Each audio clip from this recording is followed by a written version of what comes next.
Um, there's one other thing that you said you really wanted to talk about today, and I want to make sure and get to it. So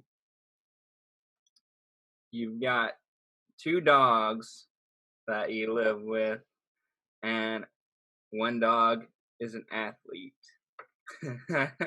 And so you wanted to talk about disability and agility training. So tell me a little bit about that and why that's important to you.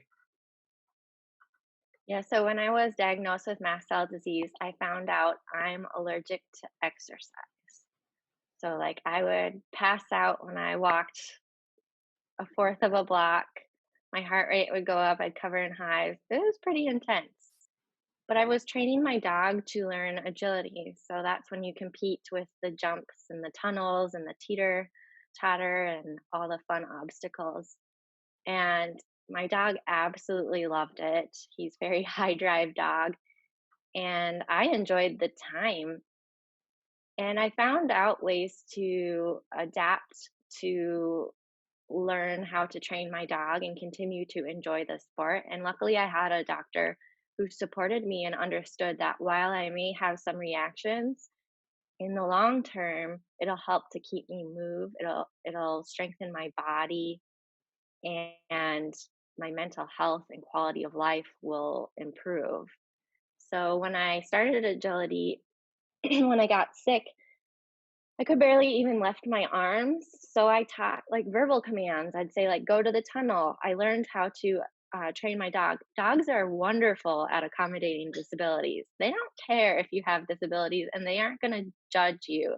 My dog does bark at me sometimes when I'm like slow with a command, but he just wants to have a good time and get a bunch of treats. So um, I had wonderful trainers that helped me brainstorm ways that I could accommodate my disabilities. So, like, one of the turns means like you turn around quickly, and I was either going to fall or I'd get vertigo and then I would lose my place on the course. So, we'd find other ways of turning that could help me get to the same place and be successful with my dog. And agility, when I went to start competing, like, there are all different types of dogs. There are big dogs, small dogs. Some dogs are slower than others. Some are just um, run in circles and have a good time and can't focus. And it really helped me understand that, like, I am just enjoying time with my dog, and that is the most important part of life. And because, like, people in agility don't wear perfume because they're playing with their dogs, I made friends that I wouldn't have otherwise. It was literally work and see my agility friends once a week. And that got me through a really rough time with my health. When I was in and out of the hospital, I could count on agility class. And yeah, sometimes I would have reactions and I'd pre medicate with medicine.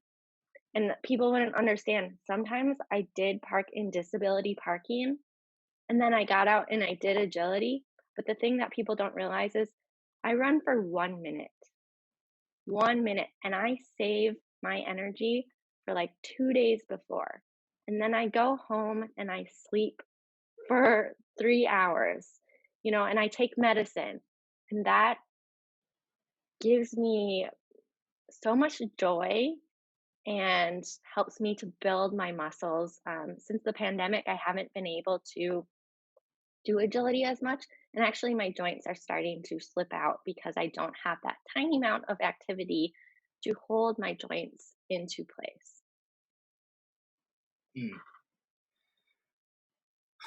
So what what can you do, or what have you been doing since you've noticed that? And I know there's not a lot. There's not a lot you can do, being the state of everything. But what have you been able to do to kind of help prevent that as much as possible during this time?